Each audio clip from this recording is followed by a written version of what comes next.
Colônias. O instrutor Raimundo iniciou sua explanação colocando-nos a par da existência por toda a terra de colônias espirituais.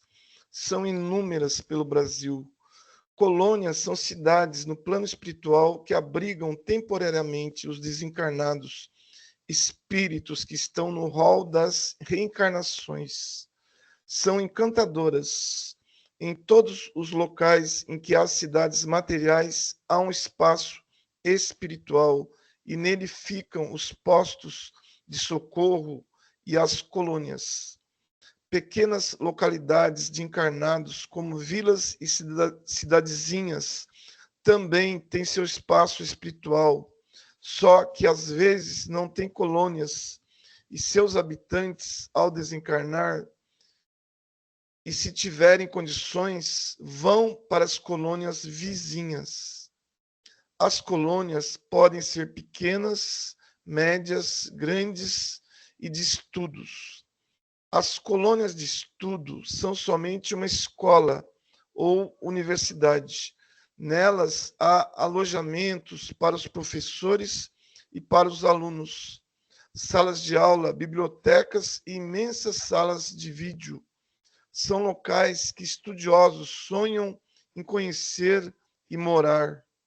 As outras colônias, têm as bases iguais, são fechadas, há portões, sistemas de defesa, grandes hospitais, escolas, jardins, praças, locais para reuniões e palestras e a governadoria. Não são iguais e nem poderia ser, são todas belas, oferecendo muitos atrativos. Vimos filmes sobre colônias, primeiramente as muitas do Brasil, depois as principais do exterior. A Índia e o Tibete têm colônias encantadores, de uma arquitetura diferente, em que usam muita cor dourado clara. São belíssimas. A aula teórica foi realmente interessante. Perguntou-se muito e os instrutores respondiam com prazer. Quem fundou as colônias? Quis saber Marcela. Cada colônia tem seus fundadores. São grupos de espíritos construtores que vieram para o Brasil com os imigrantes. Assim como foram formadas as cidades na terra, foram fundadas também as colônias. Há colônias no Oriente com milhares de anos.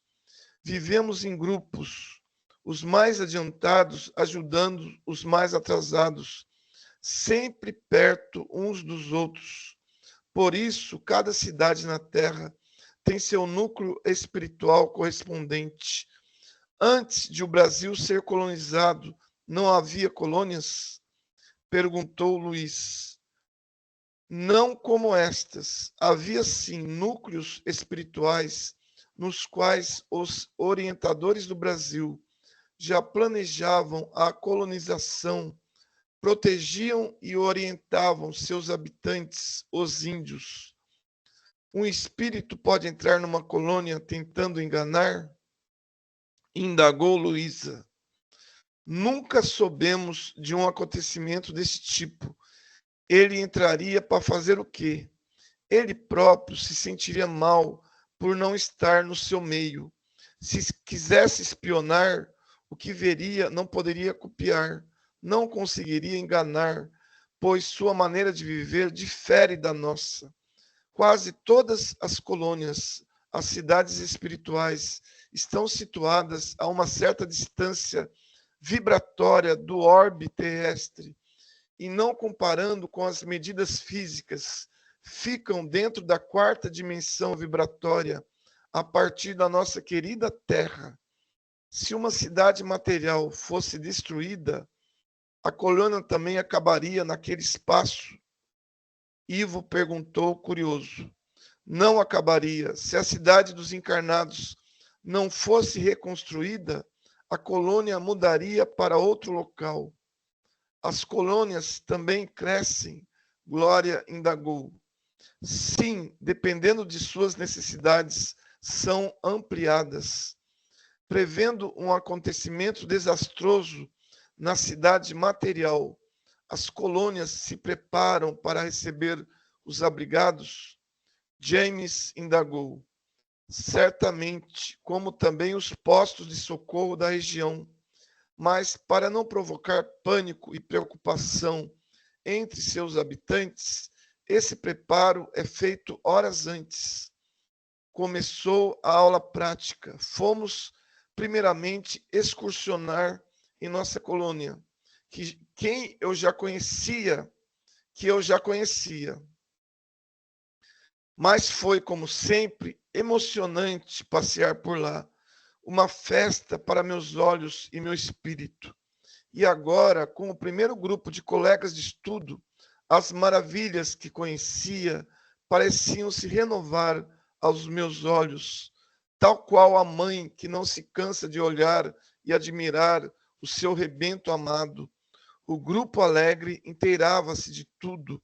Vimos as praças, os jardins e prédios.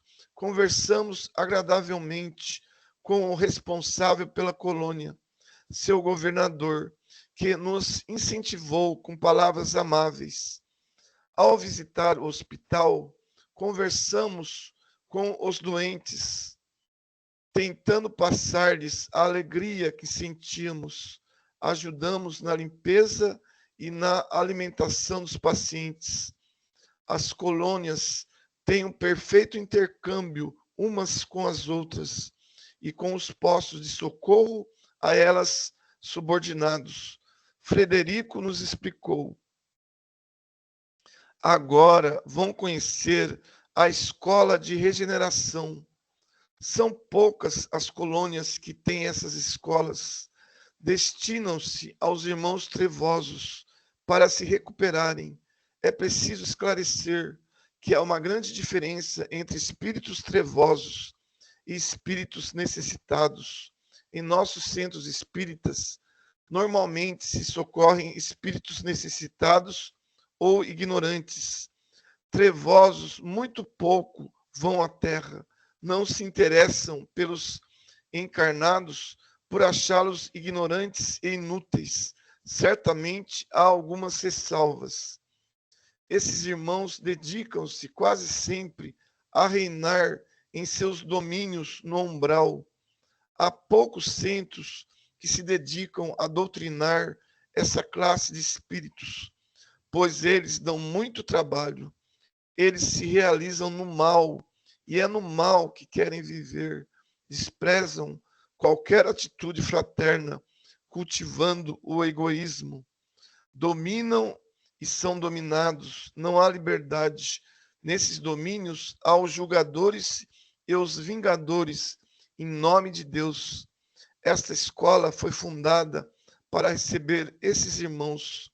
A escola de regeneração é muito bonita e fica dentro da colônia São Sebastião. Em meu primeiro livro, Violetas na Janela, descrevi bem a colônia onde estou e, de modo geral, todas as colônias. Neste livro, para não ser repetitiva, descrevo-as superficialmente. Nota da autora espiritual.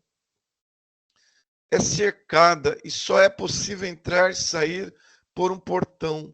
Nela estão localizadas as salas de aula, os alojamentos, tanto para os professores como para os alunos, uma biblioteca bem equipada, uma sala de vídeo pequena, onde há televisão e filmes sobre diversos assuntos.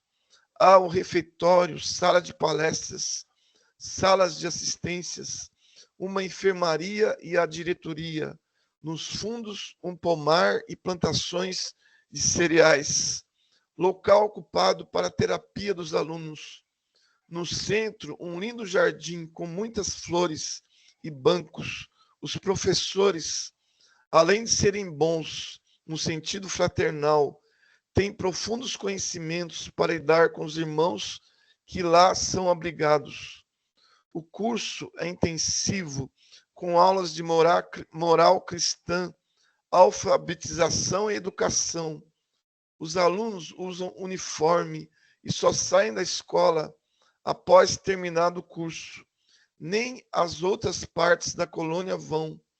Ao concluí-lo, escolhem uma ocupação ou reencarnam. É um lindo trabalho e tem dado excelentes resultados. É um lindo trabalho e tem dado excelentes resultados. Infelizmente, para esses irmãos, há muito pouco tempo no erro e nas trevas. É necessário um local apropriado para que recebam orientação de modo especial. Conversamos com alguns alunos que há algum tempo estavam na escola. Todos se mostravam contentes. Disseram amar a escola e os professores e que estavam aproveitando bem as aulas que recebiam. É um grande trabalho de regeneração. Fomos excursionar em outras colônias. Viajamos de aeróbus. Visitamos uma colônia média em tamanho, a colônia do espaço espiritual da cidade de Ribeirão Preto. É linda, muito florida e sua biblioteca é enorme. Foi maravilhoso visitar esse local de pesquisa que é sua biblioteca. Encantei-me com seus livros antigos e com os vídeos da formação da Terra. Possui 3 hospitais grandes e muitas praças. A parte infantil, o lar da criança, é muito ampla e bonita. Na aula teórica, havíamos pedido para visitar a colônia Nosso Lar. Meu sonho, disse Luiz, entusiasmado, é desde encarnado conhecer a colônia Nosso Lar e, se possível, ver André Luiz. Chegou o tão esperado dia. Fomos visitar a colônia Nosso Lar, no espaço espiritual da cidade do Rio de Janeiro. Acho que quase todos os espíritas sonham em conhecer essa colônia, a primeira a ser descrita pela psicografia aos encarnados. Fomos muito bem recebidos. Ficamos hospedados por 2 dias em uma de suas escolas.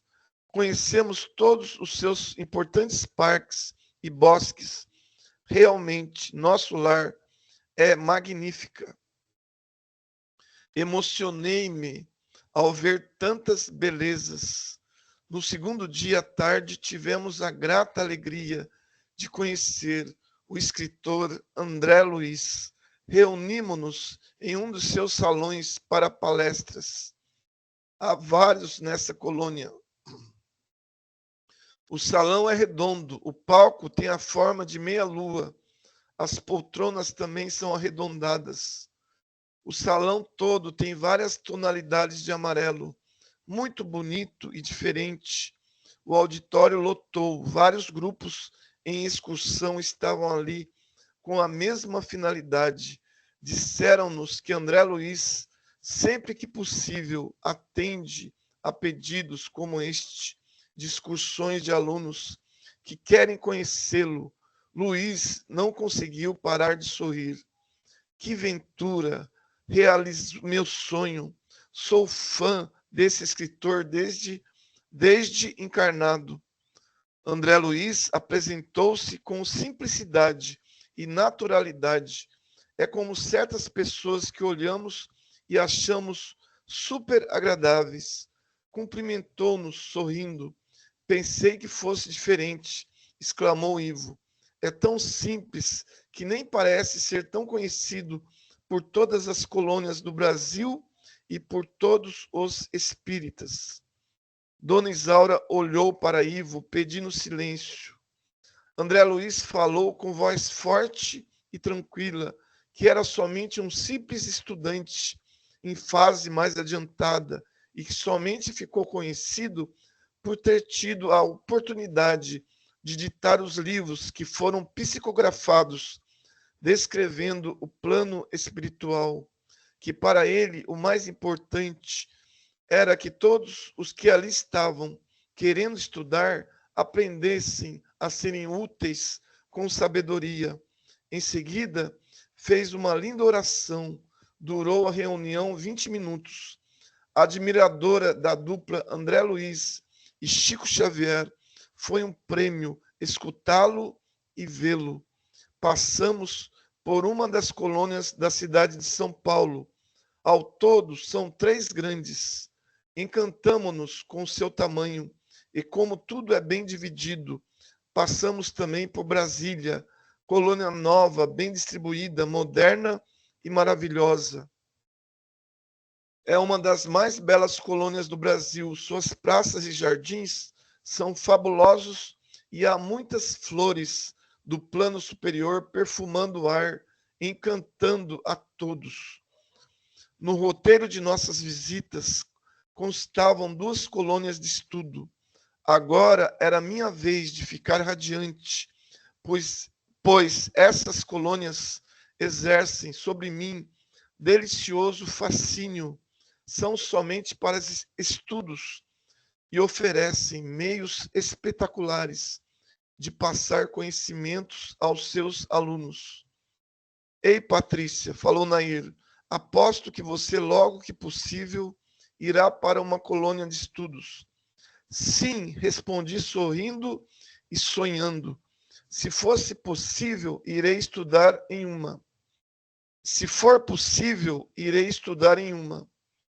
As colônias são realmente maravilhosas. Por mais que procuremos descrevê-las, não conseguimos transmitir a beleza que vemos. Também cada descrição é narrada por alguém que, por afinidade, fala do que mais gosta. Murilo, um colega amante da natureza, ama a botânica. Disse que, se tivesse oportunidade, narraria as belezas e variedades das plantas e flores. Também talvez eu tenha mais facilidade para descrever locais de estudo. Amo aprender. Voltamos entusiasmados à sala de aula, repletos de ânimo e disposição.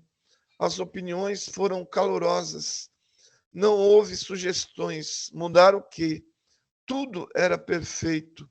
Foi sugerido que cada um comentasse o que viu e sentiu na excursão.